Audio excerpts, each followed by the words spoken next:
This is the Cover 3 Tailgate.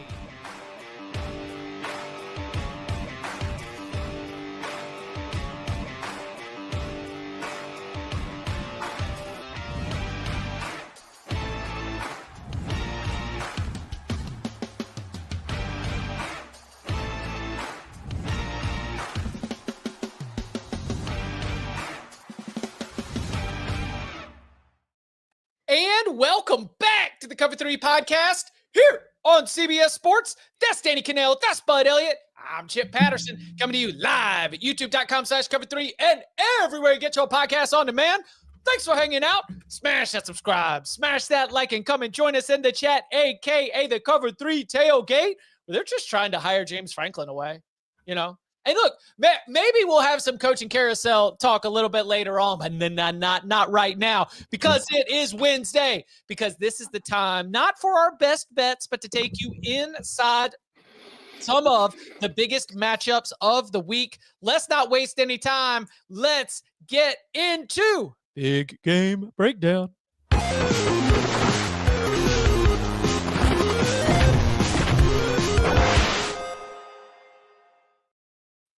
All right, let's begin down in Austin, where after about a month away, Steve Sarkisian says he's excited to be back in DKR. Danny, we got questions about the quarterback availability for Arch Manning. Are you expecting two different offenses? Obviously, a huge experience advantage than if we do end up not getting Arch Manning here. How, if you are Clark Lee and Vanderbilt, are you preparing to head into this matchup? I think you're preparing the same. I don't think you're, maybe for more of a run game approach, but I don't think the skill set is that much different where you're going to get that much of a, it's not like you're going to see a ton more RPOs or a lot of quarterback run looks, similar style of quarterback from what we've seen so far from Matthew Caldwell. So I don't think you prepare that much differently for that. I mean, I think they still have the same offensive line issues. So I guess you would expect for more of a ground attack, which actually maybe would be better for Texas if they're kind of forced to utilize that. But I think philosophically, I think you're approaching it the same way. Man, I don't know if forcing Texas to use more of a ground attack is like they don't block anybody. I think this could be very bad if Arch Manning doesn't play.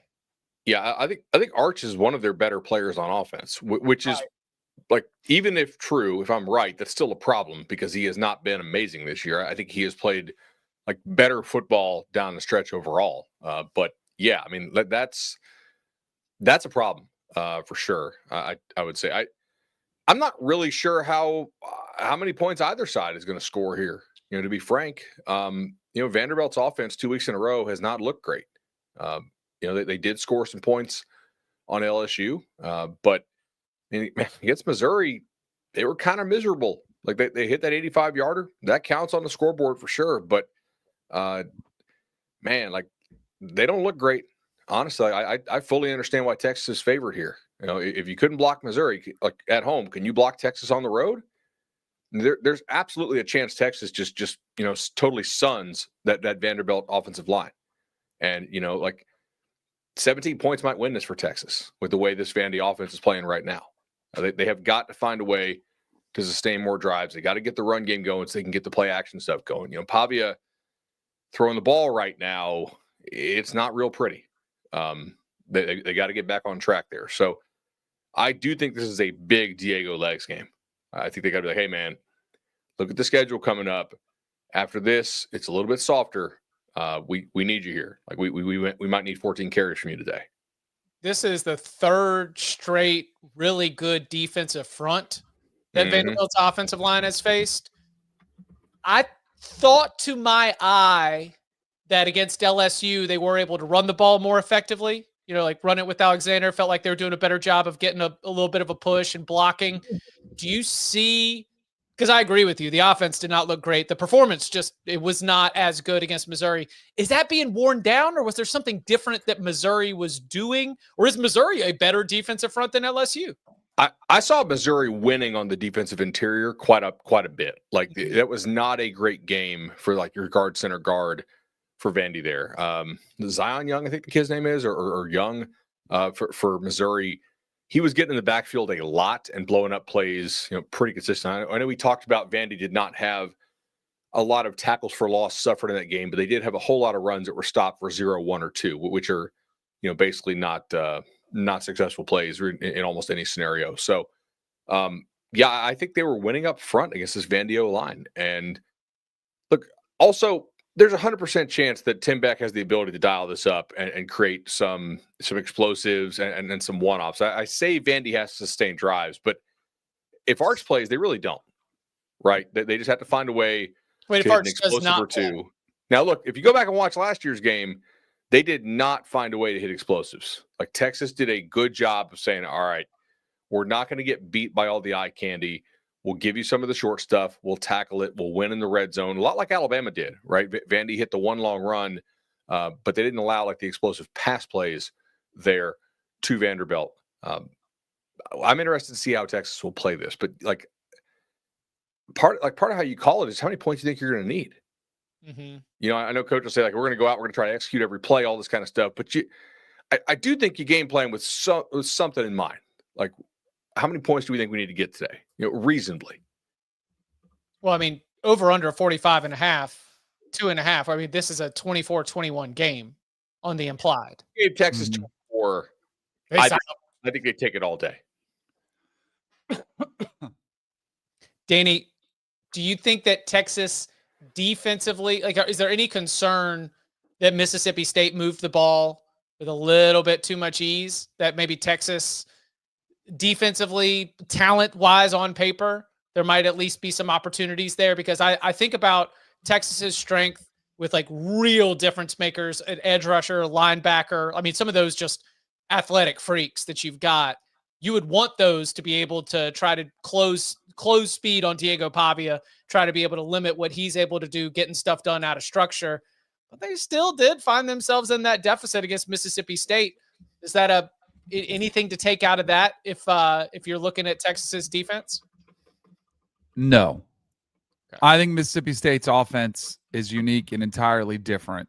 The way they stretch the field, the way they spread the field out, I just think it's different. I think they have a better quarterback that can exploit you in the pass game. I think the formula to beat Vanderbilt is pretty clear from a defensive standpoint. You have to take away their run game, and you have to put it on Diego's shoulders as a thrower. And if you're able to do that, I think your chances dramatically go up to win. So, but I do think they'll be able to, although I thought the same about both LSU and Missouri. LSU, they ran it pretty good against. Missouri, they did not run it with as much success. And I think that's why those games were even as close as they were. So I would say we're going to take away the run game. Diego, good luck. Go beat us. All right. This is the last week before we get our first college football playoff rankings from the selection committee.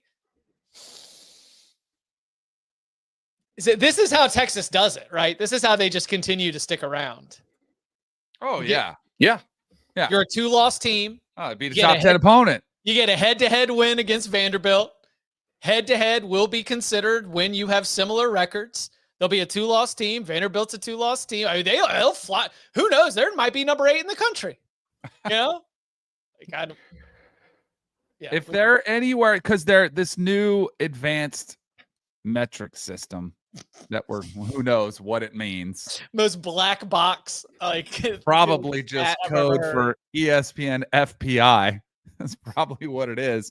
The FPI has Texas ranked 7th right now.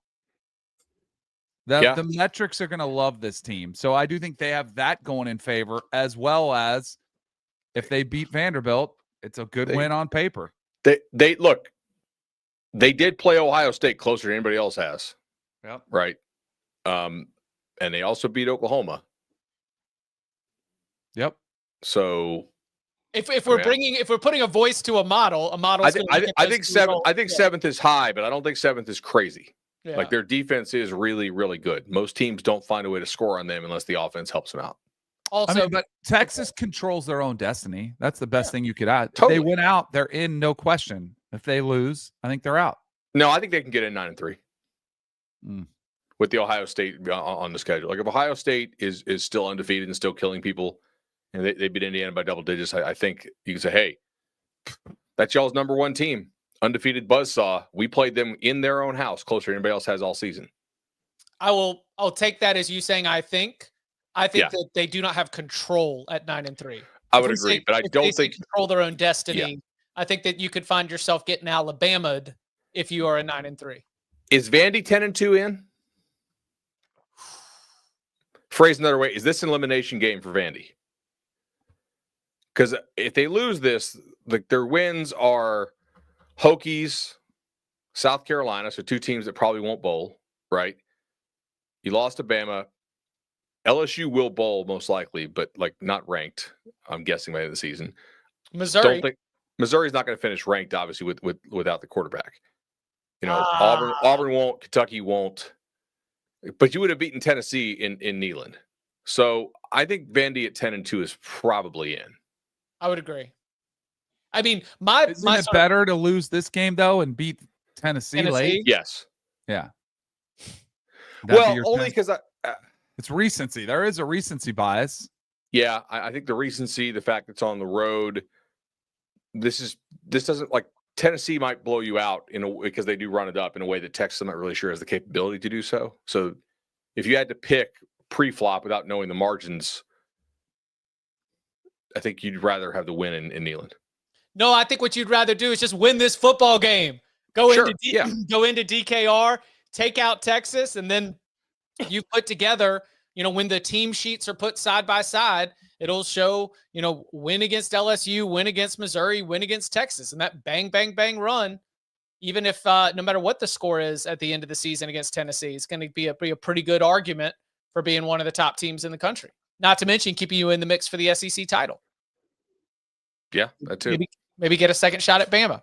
All right, before we get to any more SEC, let's take it to the Big 12 late night action on Saturday night. While you're hanging out with us on the Instant Reaction show, we will have another screen. So actually, you know what? Let's do this again. All call Saturday night. Show us your Cover 3 Instant Reaction show setup. I mean, we're not crazy. We understand that Cincinnati at Utah with the Big 12 title implications, with the college football playoff implications, this game is huge. So show us how you're watching both the game in Salt Lake City as well as us on the Cover 3 Podcast Live. Tag us on Twitter at Cover 3 Podcast or on the socials. So Utah beat the pants off the Buffs, blitzed every daggum down. Deion Sanders said himself, they just put the blueprint out on how to beat us.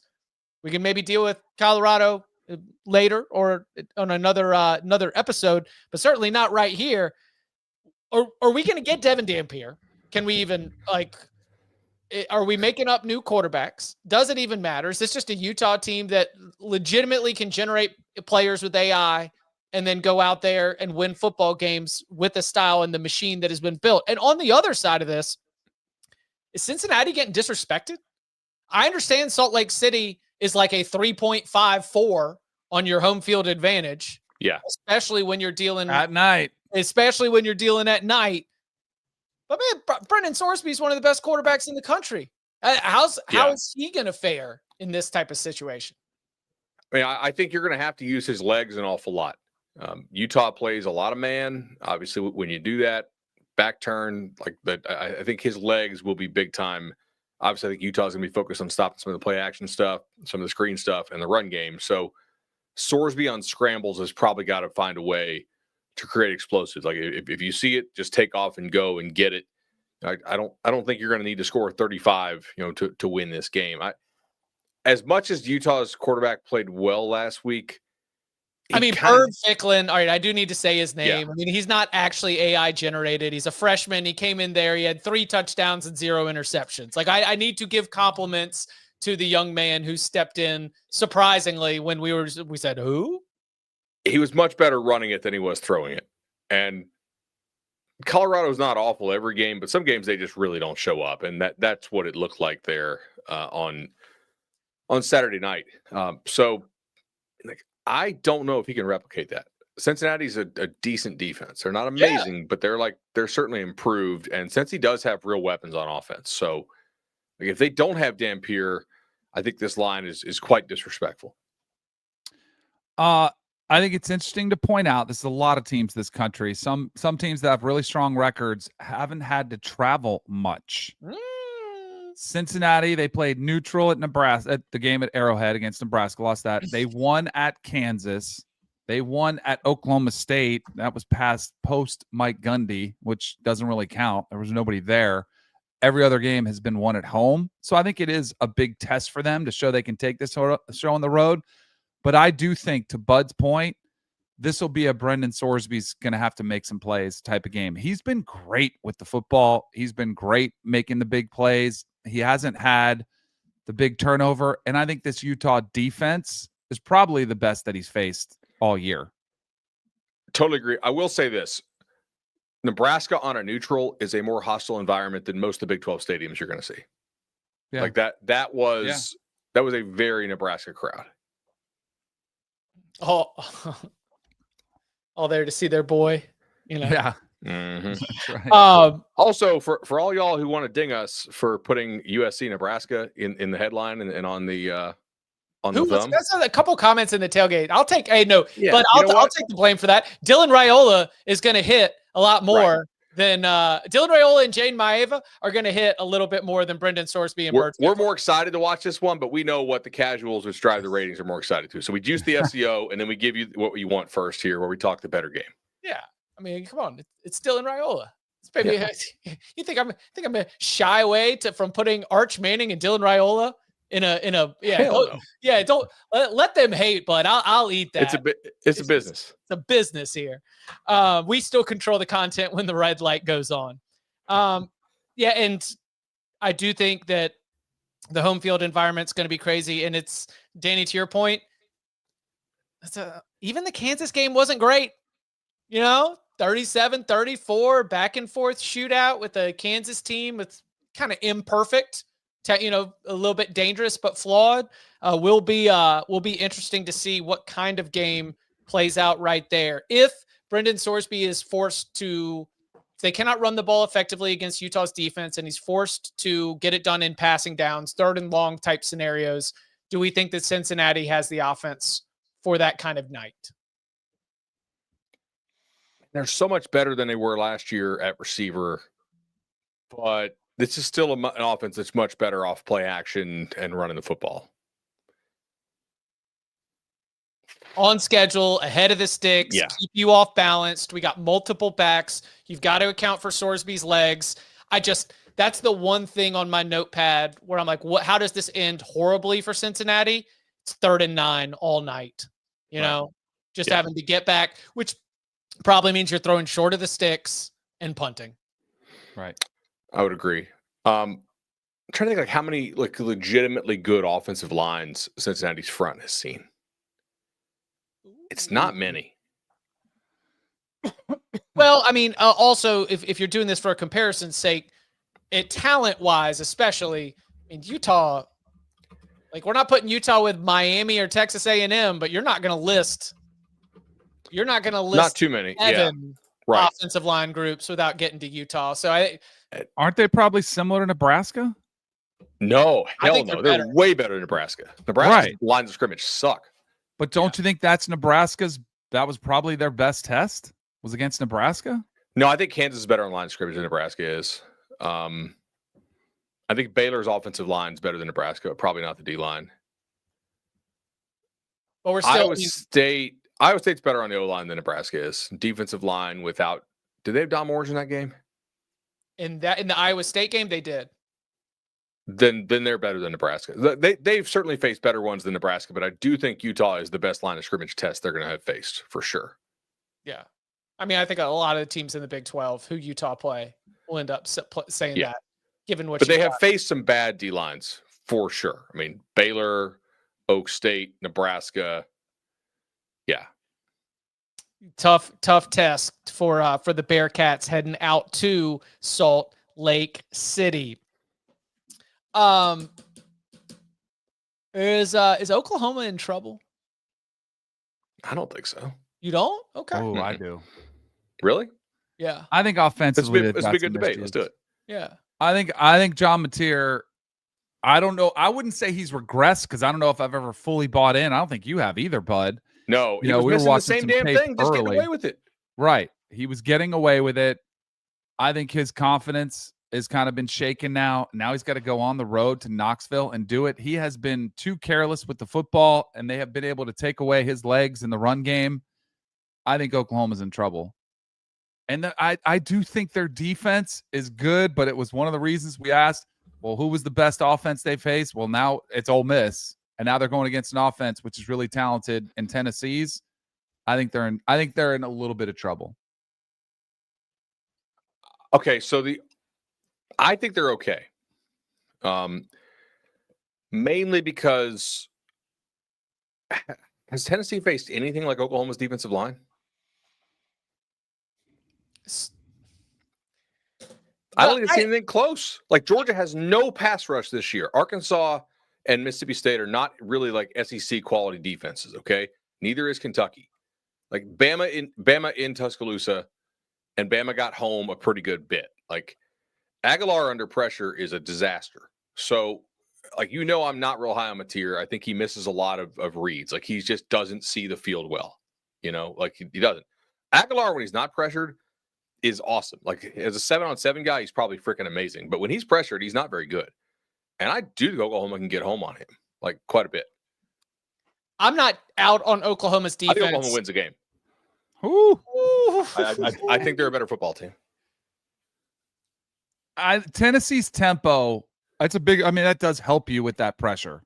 Mm-hmm. But you got to get first downs. You got to start converting, What does scare me is I still don't know if OU's offensive line is any good, and going on the road, that is a little bit scary. At night. Yeah. Is this the first road game they've faced this year? Because obviously Texas is neutral. Whoa, hold on. They had to have. Wait a second. I don't know if they. They're at South Carolina. That was day. Oh, okay. Oh, you're that saying was an early game. Well, no, at South Carolina's tough. Yeah. As far as environment, not roster, but yeah. I still think I'm not going to waver on thinking Oklahoma's defense is really, really good. It will be a big time challenge.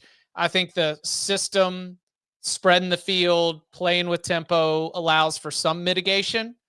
Also, from the vibes department, Seth Luttrell revenge game. Ooh.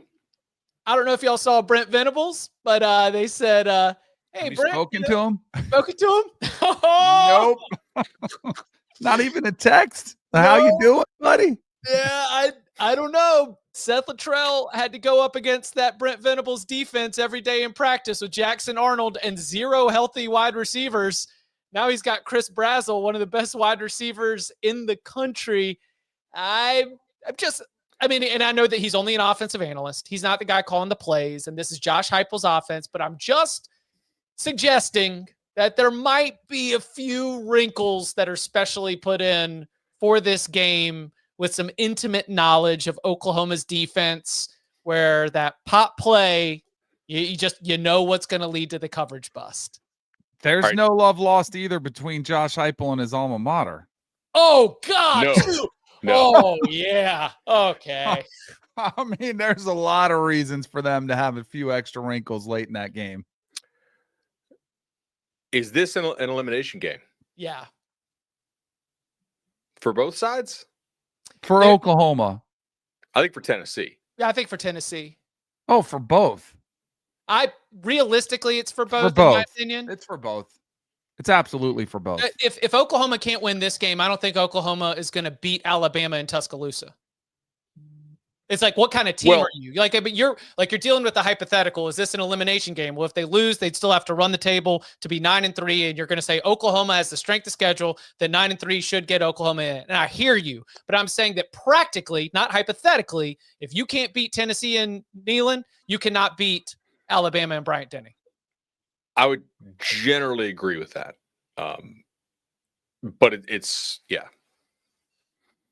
What are the other sort of matchup angles here? Sorry, I didn't mean to hijack the X's and O's talk with some vibes department, but coaching beef always gets the blood going over here.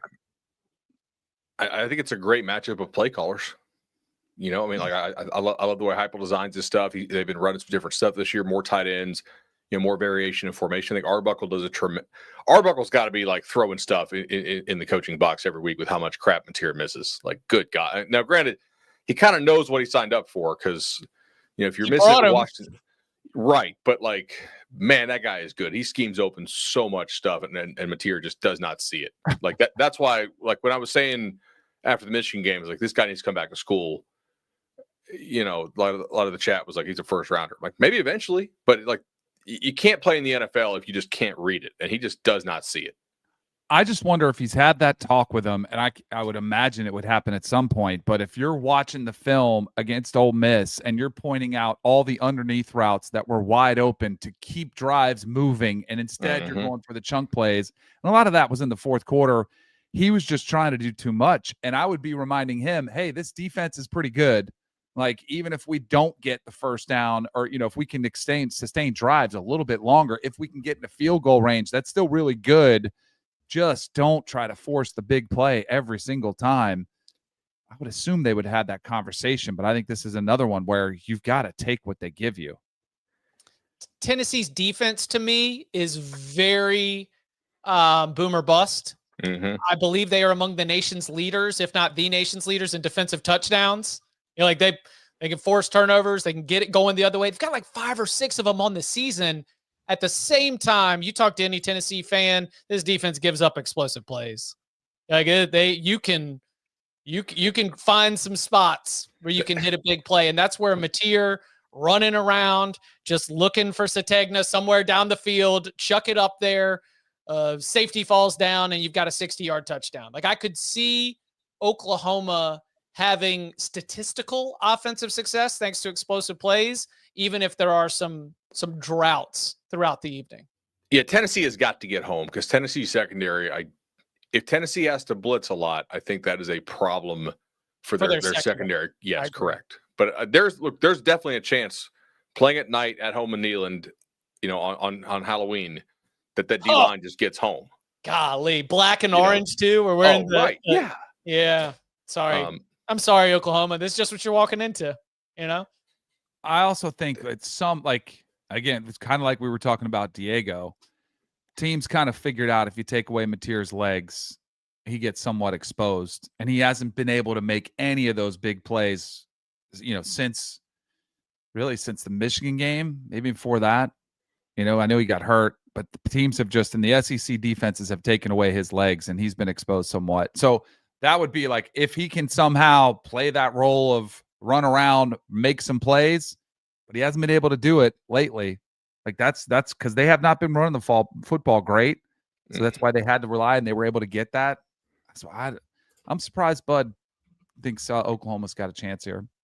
I mean, it's only 3.5, so clearly they have a chance. Yeah, but absolutely. I'm surprised he's confident. They're both. Yeah, I do not like. There's a big sample set on Aguilar under pressure, and it's bad. And you've got Brent Venables and a defense that can get after you. Yeah. I don't hate that angle. All right.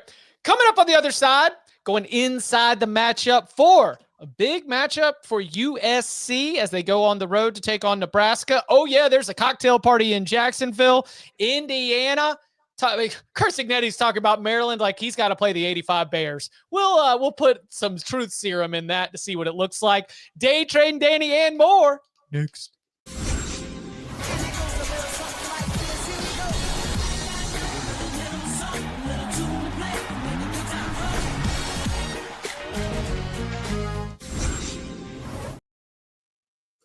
Back here on the Cover 3 podcast.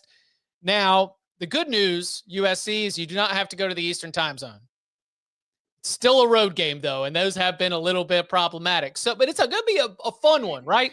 Nebraska, as we know, in the idealized version of Nebraska in the heyday, you are recruiting California. There is a little bit of a connection, a little bit more regionality than you might expect otherwise. This is a Nebraska team that needed a good rebound from, frankly, a piss poor performance against Minnesota. And then they do just enough to be able to get through on the winning side. Now, USC has had 2 weeks to stew and dry out from its rain-soaked loss in South Bend. We've seen a ceiling and a floor for this USC team. Danny, what's your expectation? You were in this stadium. You know the environment is going to be a challenge. What are you looking at when it comes to this matchup? It'll be a great atmosphere. I also watched an offensive and defensive line struggle against a superior offensive and defensive line in Michigan. I think it'll be more of the same. I think USC is better along the lines of scrimmage. I think USC is the better team. I think they're able to run the football. I like USC here. I thought USC really was devastated by the rain against Notre Dame. I think that game might have been much closer and potentially winnable for USC had it not been such a torrential downpour. I think they're a really good football team. And this is one of those elimination games for both, probably more so for USC. They're closer.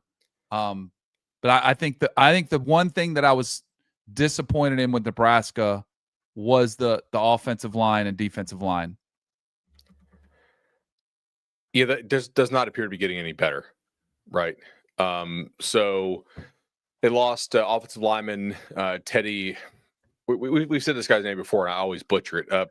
Is it Prohaska? However you say it, but like they really don't have good lines of scrimmage at Nebraska this year. I mean, I think they're probably bottom 4 or 5 in the Big Ten, and it limits their ability to play offense. Raiola's not been playing very well overall, but I do wonder if he's just spooked in the pocket at this point. Like I think he realizes like the protection is really spotty, gets the ball out super quick and underneath, doesn't really challenge, downfield. Man, by everything we've seen, I totally agree with Danny. Like USC should bully Nebraska on the lines of scrimmage. But like also from everything we've seen, Lincoln Riley does a terrible job preparing his teams to go play road games since they've switched conferences. So like something's got to give because Nebraska's lines of scrimmage look like they don't look very good, and USC has been a really bad road team under Lincoln. So what's going to change? The very, very big in terms of the USC offensive success, in my opinion. Lincoln Riley told reporters that it was, I believe it was like, quote, more realistic that they'd be able to get both starting center Killian O'Connor and left tackle Elijah Page back. Neither player played against Notre Dame, right? Pretty sure Page was out. I forget about the center. But this was sort of the talking point around USC football was that the off week, if nothing else, was going to allow that offensive line to get a little bit healthier and a little bit back to full strength. Those are two really good players. Page obviously is someone that we all, our biases, our experiences. Page was amazing. I enjoyed talking to him, and so I've been rooting for him on a human level throughout the season. Want him to get healthy. If he is back, then that is really, really going to help this offense in a major way, especially when it comes to trying to take advantage of a weakness, or at least a relative weakness for Nebraska. If USC can lean on its offensive line, which we think can be finally healthy again, yeah, that to me is a real key here. I'm going to do the very your dad thing and describe a meme, right? But who's the guy that does like all the budget stuff on YouTube and bald guy? David Ramsey? Dave Ramsey, yeah. Oh, so you felt it. So Penn State's calling Dave Ramsey. They're like, all right, so you're firing James Franklin because he can't beat top 5 teams. And your plan is to hire Matt Rule, who can't beat a top 25 team. That's right, Dave. All right. Make it make sense. And how many credit cards? Yeah. Make it make sense. I mean, and isn't that unfortunate from the Nebraska side that I really am looking at this as though it is USC's road failures that would allow them to play down into a road loss? Yeah. It would take a really special performance at if USC home. shows up, they win. Right? And bully them. But I don't trust USC to show up under Lincoln Riley on the road because we've seen this movie so many times. Like it. Do you think that we get an extension announcement on Friday night from Matt Rule in Nebraska? if Matt Rule wants to leave for Penn State, I'd let him go. I don't. Would Nebraska fans be that ticked at the AD if they had to go hire another coach? That's a good job. No, but it's way if you swap funnier. Matt Campbell for Matt Rule, do you think you're gonna get different results? You don't beat anybody in the top 25. Why would you leverage yourself here? And bro, we got a good thing going here. We spend good money. You haven't beat anybody of significance. If you want to go to Penn State, go. I'm not getting into a bidding war over Matt Rule. Sorry. That's the stance that somebody has to take to really. But it's got to be rein an AD in with these some nuts to guarantees. him, because a lot of these ADs give the extensions because they're worried about what the boosters are going to say if they lose the guy. Right. And part of it's because they've hyped the guy like crazy to get donations, right? I think this is a good one where you could take the stand, and I think you're be understandable.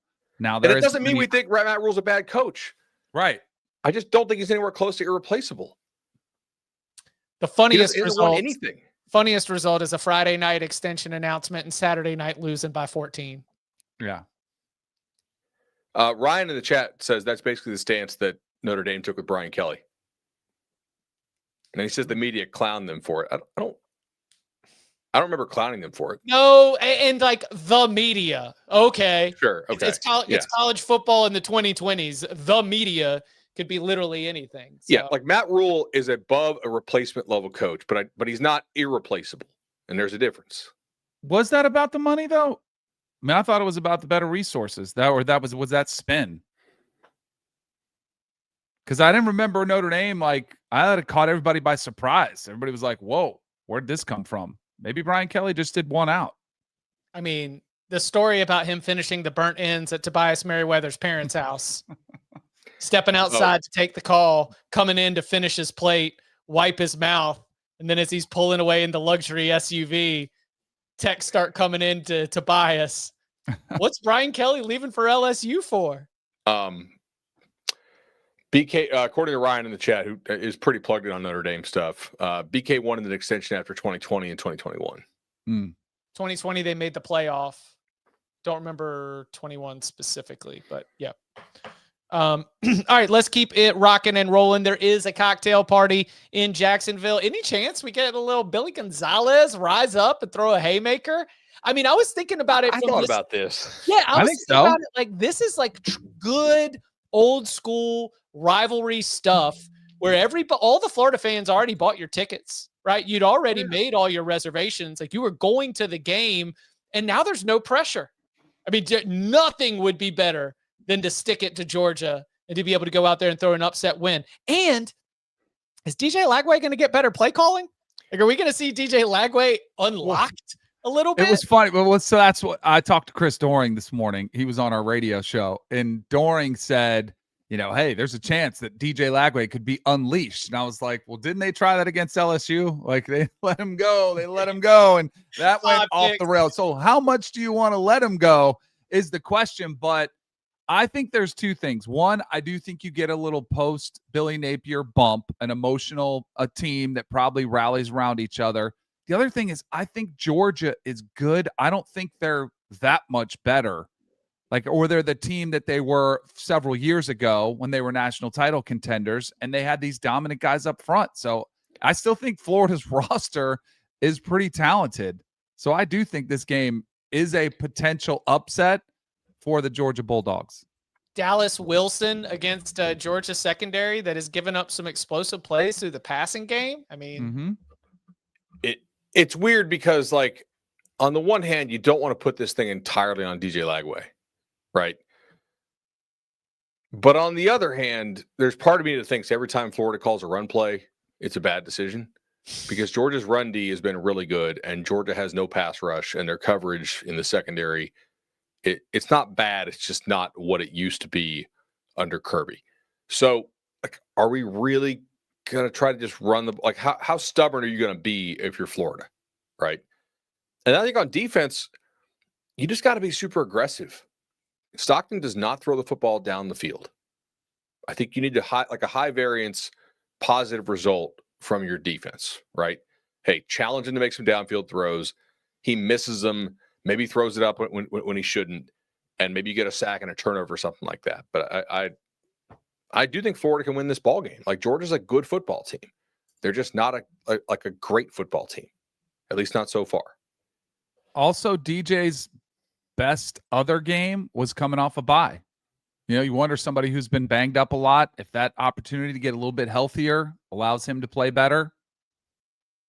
He was playing good in this game last year until he got hurt. Yep. Kind of Gators had the dogs all twisted in knots in that case. All right, let's go ahead. I want to make sure that we get to it, and then let's do a little day trade and Danny, and then we will come back and we'll keep ripping through some games and storylines of note. Every single week we got to check in with our advisors. It is day trade and Danny.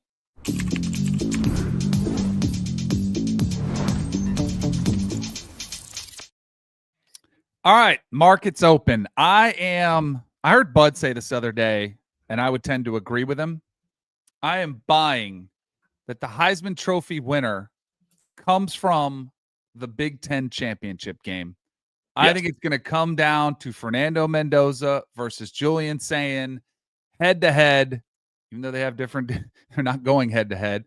But I think the winner of that game, the opportunity to shine, unless it's just a defensive bloodbath and somebody else steps up, but I don't think that'll be the scenario. I think one of them will step up and have a big day. I'm buying the Heisman Trophy winner coming from the Big Ten title game. Yeah, I don't know if it's a lock, but I think it's pretty likely given that you have 2 of the 3 favorites there. Like, if Pavia is going to stay in this race, he's got to start throwing the football better and put up better numbers. Like, it's an awesome story. Which is why we got to sell right here, because the amount of Diego Pavia Heisman love, it's crescendoed to a point where I'm like, all right, we got to slow this thing down. He's a really, really good college football player. He's been really good for Vanderbilt, but he has not been Heisman worthy in a lot of these games that he is winning. Now, he did have the 2 rushing touchdowns versus LSU. That was when he struck the Heisman pose in that one. But unfortunately, it is a statistical award, and I don't think he's coming anywhere close to the passing touchdowns to do it. And I think Haynes King and him are the same quarterback. Now, Haynes King is starting to creep up there as well. I think they should be the exact same Heisman odds. I don't think either one of them are a Heisman winner, though. And I love them both because I think what they do for their team is huge, but I don't think either one of them are Heisman candidates. Heisman winners, I'll say. I do think one of them probably goes to New York. Wait, so one of who? Haynes King or Diego Pavia. Oh, so yeah, Patrick in the chat asked, why does Pavia get Heisman hype and Haynes King doesn't? Well, one is beating SEC teams and one is beating Syracuse. Really kind of a garbage schedule so far. Right. Also, Vanderbilt historically is a much worse program than Georgia Tech. So it is more impressive that you're elevating them than if you're elevating Tech. Like, we've seen Tech play for the conference title. One had a Netflix series that featured him in it as well. Yeah. One has a Johnny Manziel as a hype man. One is hanging out with Theo Vaughn every weekend, like in the post game. One guarantees wins and talks a lot and gives you a lot of quotes. That's kind of my point. I think a lot of it is hype driven, which is a part of the game, right? It is a part of the game.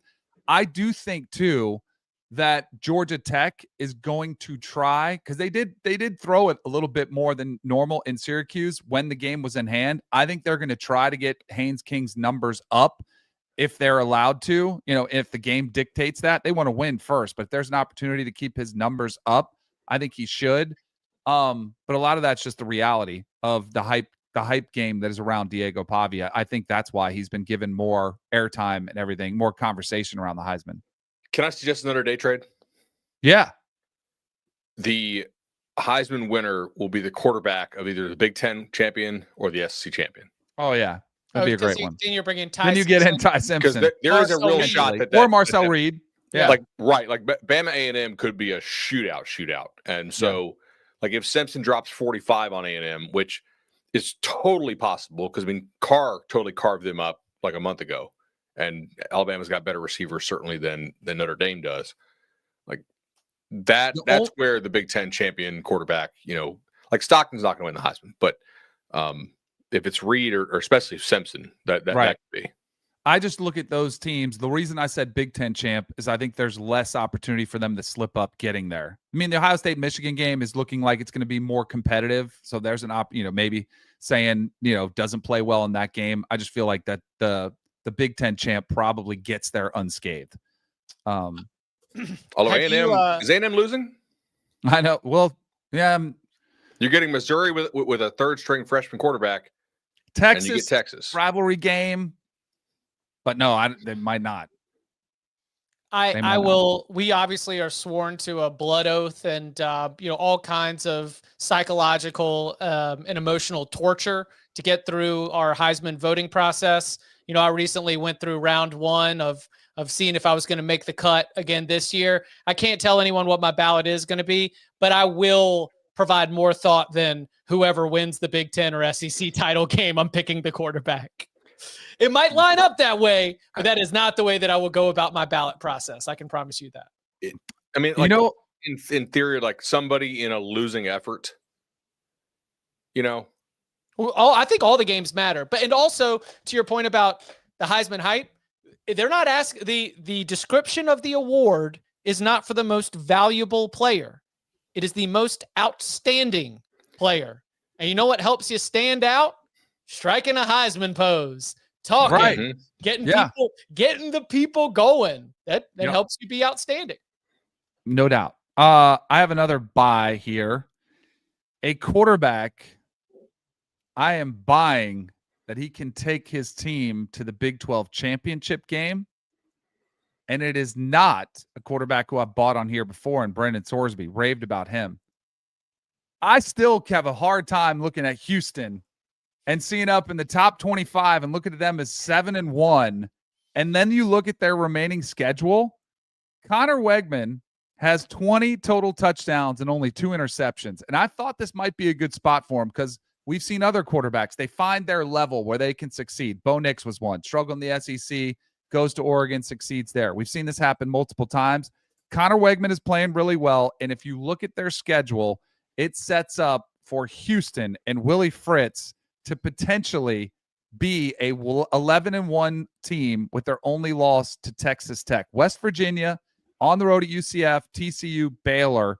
How many of those games do you think they're favored in? Because they're good teams. That is the Big 12, but I think they're probably better than all those teams. Now, Sawyer Robertson could be problematic. Same thing with Hoover at TCU. Like, you could have to get in these shootout games, but Willie Fritz should be up for the Heisman Coach of the Year for the job that he's done in year 2. I think he absolutely is. Yeah. I don't know if people are taking notice Connor yet. Wegman Heisman.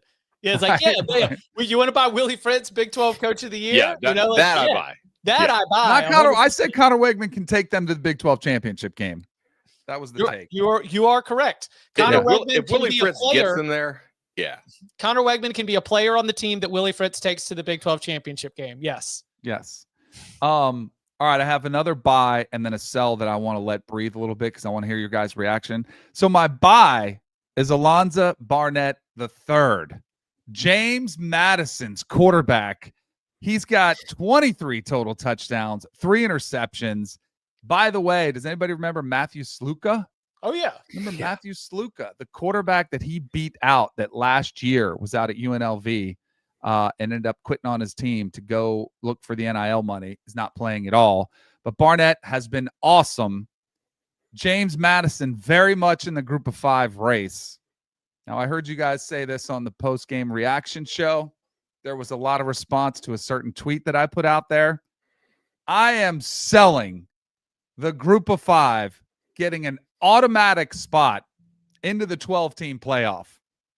Has anyone looked at all these teams? Like, there is a scenario where you could have a 2-loss American champ, or you could have a 1-loss James Madison, whose only Power 4 opponent that they played would have been Louisville, which they lost by 2 touchdowns. And we're just going to just pop them right in there with all these other teams. Now, I got a lot of pushback. I think it was North Texas. I don't know if there's athletic director or they're some associate AD. I hope it's a university president with hot Twitter fingers. There was a lot of upset people. And the one thing that I wanted to push back against was everybody's like, hey, this is all FBS. It's FBS football. Why do we call them different? Why do we call it Power 4 and Group of 5 or Group of 6? Take your pick. They're different levels. I think there should be a minimum requirement of how many Power 4 teams you play. 3 would be probably a good number that you could put in there, so at least you could see how they would go against it.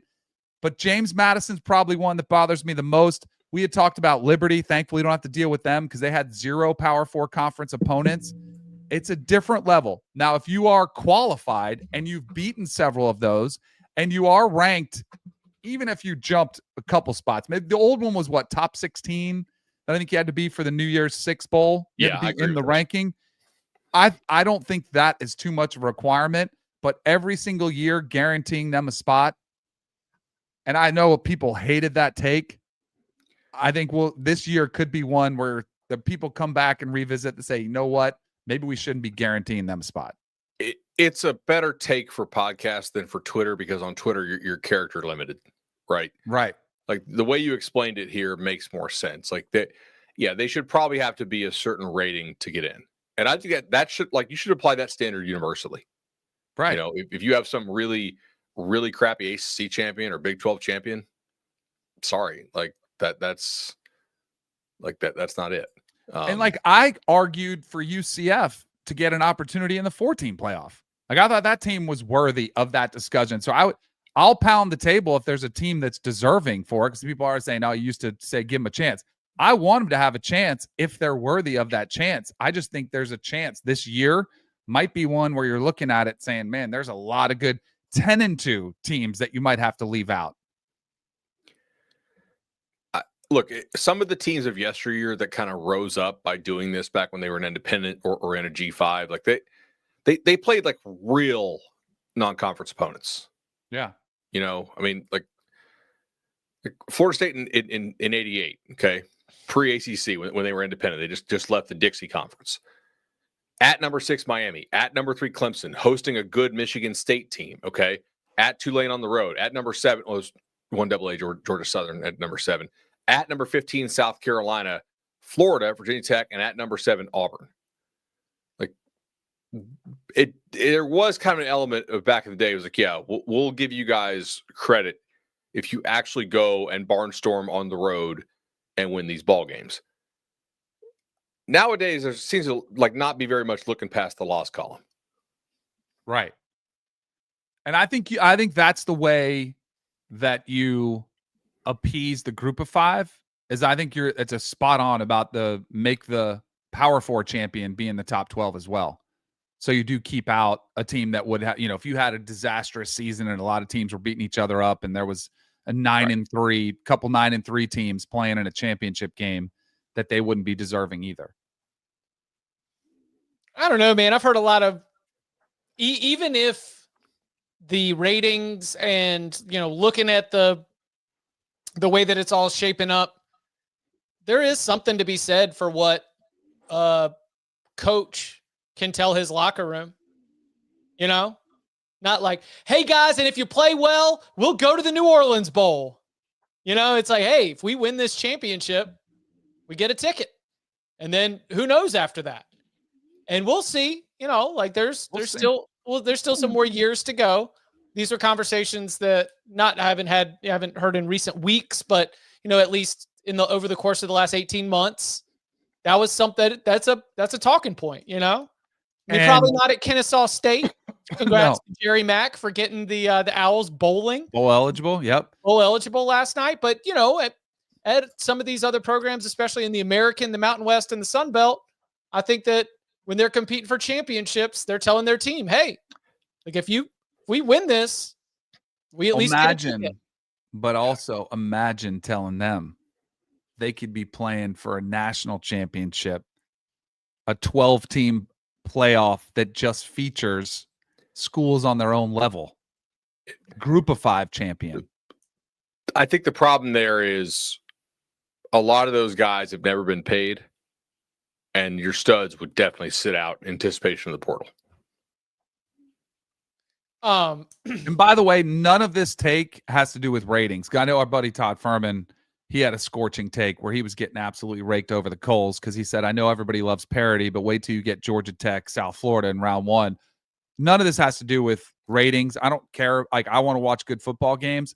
What I worry about is you seeing a really ugly football game, in the playoffs if you see one of these teams get in, which you could see anyway. I mean, you could see it with Power 4 opponents. You had last year at SMU, Penn State, and like Boise, Penn State blew out, but you had that in the 4 team as well. Right.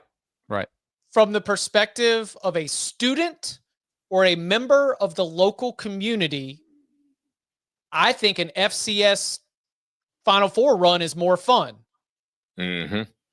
But that's a student, that's a member of the local community. I don't know if that translates the same when it comes to the players, especially if these players are also potential targets to be, called up into the big leagues, so to speak. So I don't know. We got to. Hey, Danny, I'm not going to push it all the way back, but consider me skeptical. Let's get some more data. We need to gather some more data from research and development on this 12-team format.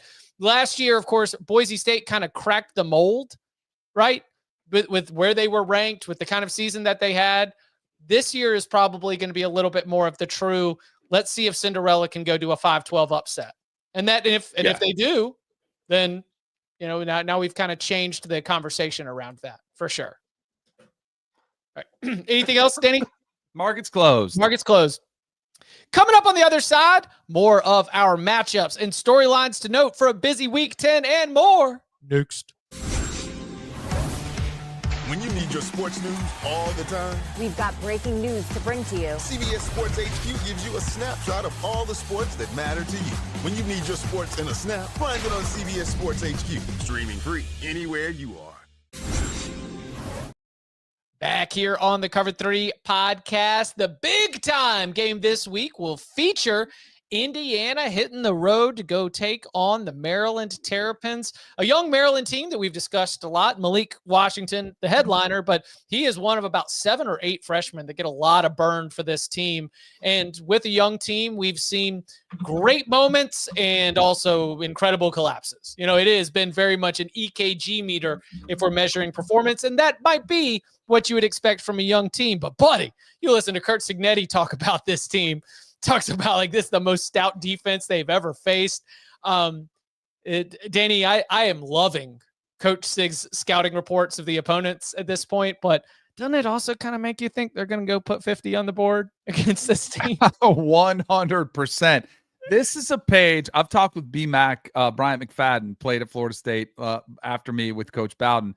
This was one of Bobby Bowden's tricks that he would talk to us every single day. We would be playing. At the time, Wake Forest wasn't very good, and he would talk about how they were the best team in the country on 4th down conversions. And then you'd go, look at it, and they'd be 3 for 3. And it was week 8. But they had a stat where it was 100% on 4th down. And he'd be, this team is outstanding in situational football. And he would have something that would make them sound like they could pull off the upset. Curt Cignetti did it last week with the 3-0 UCLA team, made sure they were dialed in on this one. This one's a little bit more challenging because as Maryland, and this has kind of been Maryland's MO, they start off hot and they beat up on some non-conference opponents, but then once they get to the better competition, they come up short. I like Malik Washington a lot. I think he's a really talented young quarterback, but I think this is one where Indiana is just going to completely overwhelm them.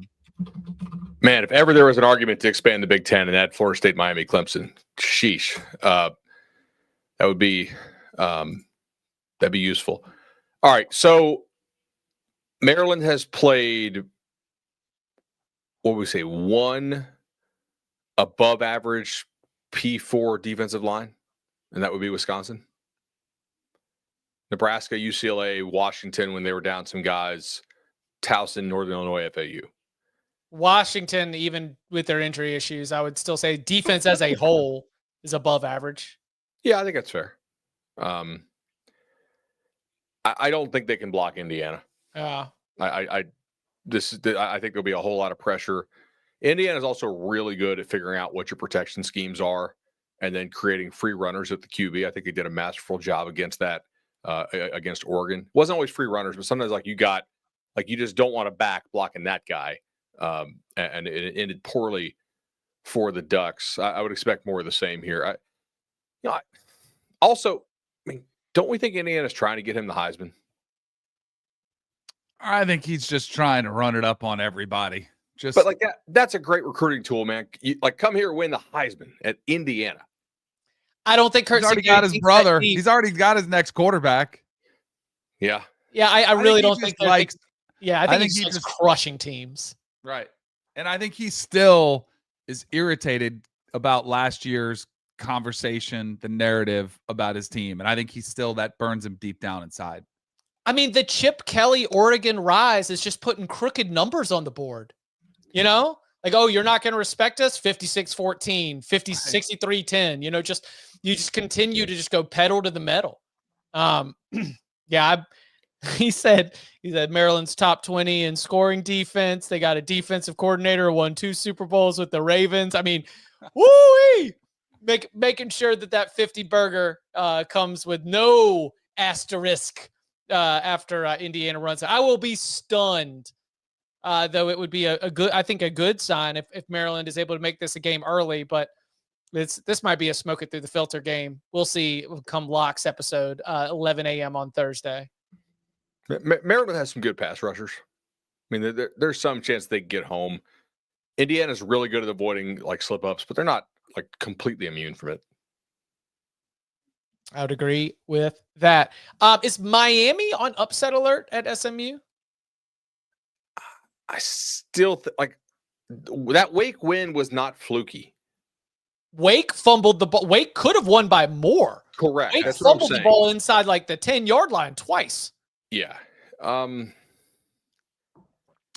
SMU Carson Beck, 4 interceptions. Yeah. They're not susceptible. I'm kind of in the Rhett Lashley would probably love to do it. I don't know if he's got the team to do it right now. I would agree with that. What about the AC? Oh, we've got all the ACC boys here. Tom was going to be like, why are we talking about these guys? So all 4 ranked ACC teams are on the road. Oh. And not a single damn spread is bigger than 10.5. And that's the Miami game that we just talked about. That means you've got Louisville, right? You know, Yeah. Georgia Tech and NC State. You got Louisville at Virginia Tech, 3 p.m. on the CW. Don't go get CW'd. And then you've got Virginia playing at Cal. How many of these ACC teams make it through the weekend without taking a loss? Well, it's interesting that you mentioned that. I think we're trying to find this tweet now from Parker. So wins with a negative success rate in 2025. Virginia. There are 4 teams that have done it 3 times. Virginia, Stanford, and Georgia Tech. Let's go. They're like 4 teams that are record-wise pretty fraudulent. So I don't know. I think 3 of the 4 lose. Ooh. I was ready to say 2. I don't have any X's and O's angle. I think Louisville should be able to run the football at Virginia Tech and take care of business. I just wonder if vibes wise, they're actually like not checking out. I mean, they went to double overtime on a Friday night. They're playing at home, got a ranked team in town. I don't know. I don't see Virginia Tech packing up the circus just yet. I think that will be tough for Louisville to get in and out of. And I know that history says that NC State playing at home at night with an undefeated Georgia Tech in town, that looks like a house of horrors, but I might be skeptical of that one. Gosh, ACC. It wouldn't surprise me if all 4 lost. That would be surprising. I think Miami's the one that's trustworthy or somewhat trustworthy, which is kind of scary to say. Of these 4 teams, I trust Miami the most. Because their body types are not going to change overnight. Like it's just kind of USC-Nebraska. Like if they show up and they care, they should push SMU around. I kind of trust Georgia Tech, but not that much. NC State's defense is awful now. Yeah. They are and I feel like they had their slip again. Wake was a good football team, but I feel like that was the game that kind of you can use as a wake-up call and tell them, hey, let's not let that happen again. Have you listened to Dave Doran's press conferences too? No. Well, you know, he's got a job to do, and I understand there's talking about the athletic director, Boo Corrigan. He's got a job to do, and I understand there's standards around here, and it's a results-based business. And Whoa. Okay. I mean, Dave Doran's not going to be the like splash thumbnail photo for any hot seat conversations, given what else we've got going on. But buddy, that sounds like a coach who's feeling some pressure, within some distance to his circle. What's his buyout? Gosh, he'd be a good hire for somebody too. It wouldn't shock me if Dave Doran like just takes it to the lake, man. It's a bait shop, is what I've always. Mhm. Yeah, just working at a bait shop and tweeting at Joe Giglio to tell him what Joe Giglio got wrong. Like he doesn't seem to take himself too seriously. You know, like just living in Orlando, you know a lot of the bowl folks, right? And NC State's been down here a couple times, and they're just like, man, he's great to deal with. Yeah, like he's like, yeah, it's cool. Like we made a bowl game, like you know, happy about it. You know, gives people his time. You know, doesn't like. I don't know. I think it would not shock me if that's just a guy who's all right. That was a great run. Had a great run in Northern Illinois. Made an Orange Bowl at NIU, and you know now we're good. Him right at NIU, the Orange Bowl, or was that? Got it. Okay. Jordan Lynch. Yep. It was right. It was the season before he got hired by NC State. So yeah, I don't know. I'm not applying the law of the wolf. When you expect the most, you get the least. When you expect the least, you get the most. I'm not going to apply that into an upset alert for Georgia Tech. More than anything, I think NC State's defensive issues will be problematic against Haynes King and the rest of that Yellow Jackets offense. We got a little, it's a doubleheader on CBS before you get Indiana and Maryland. We've got Army Air Force. I mean, naturally, there's the patriotic duty of what we're going to do with the total. We know that. Yep. Is Army off schedule? Have they been below your expectations this season? I mean, honestly, if they pulled a win out against North Texas, which they were right there in that game, I don't think so. Because we've not been high on Air Force once the season started. No. JV team analysis is put set to the side once the season started. They have a secondary issue, and obviously Army's not going to exploit that quite as much. So like this is one of those games where matchups, I mean, I guess they all matter, but the extremes of the matchup disparity matter here a little more. Yeah. Is there anything that we can learn from Ohio State, Penn State? A game that was a top 3 game in the preseason. It has been 67 minutes, and not one person watching this live has asked about it. There's been no clamoring. There has been no demand. I mean, this was supposed to be a weekend of, I don't know if you've gone back and looked at what week 10 looked like in the preseason poll, but I think we had 6 ranked unranked games if you just went by the preseason poll. Obviously, that is not the case. It's the Jim Knowles revenge game, I guess. But if it's a skeleton staff, how much passion is there? I don't know. Is there anything we can learn from this game? It's one of the rare chances for Ohio State to see a really, really good D-line. Just to test it? We're just going to get some good work in? Well, hey, does any part of their offensive line get exposed here? Because the last time you saw a D-line with a lot of pros on it, if you're Ohio State, was what, week 1? Shoo. Again. And they scored 14? Yeah. I don't think I'll say again, I'm not ready to I'm not ready to stand on the opposite side of you and cast Washington's defensive front into the realm of the elite, but they met some resistance. Yeah, in that right. game. Yeah. And we think Penn State's is better than Washington. So I would agree. Yes, correct. So let's see if Penn State's even if it's for a half, can Penn State stand up and give Sand and those guys trouble? Ohio State was not particularly dominant offensively against Illinois. Obviously not particularly dominant against Texas. And then against Washington, they were actually pretty good. Mm-hmm. So we're just getting in work. Just getting in 4 quarters of good work in Columbus. I think it's a good test for them. Good. Yeah. I mean, I don't think Penn State's going to win the game, but I think this is kind of what they need to see a defense with this type of talent. I is am Penn not, State's by the team way, total? if it's being asked, I am not in a wouldn't it be hilarious. I don't think it would be hilarious. I think that'd be incredibly troubling. I like when good football teams are good. And Ohio State we're deep enough into the season that if they lost this game, that would just be disappointing. I wouldn't even be mad. I'd just be disappointed. Does Penn State score more than 10? I think that might be my lock for. Okay. All right. Sorry. Danny and I are going to pick every single top 25 game a little bit later on CBS Sports Network. Check it out. Fire, by the way. What? I'm on fire. In You that are on picking. fire. That's you were at Just 14-5. those. 14-5 last week. Yeah. Damn. Yeah. Danny's cooking.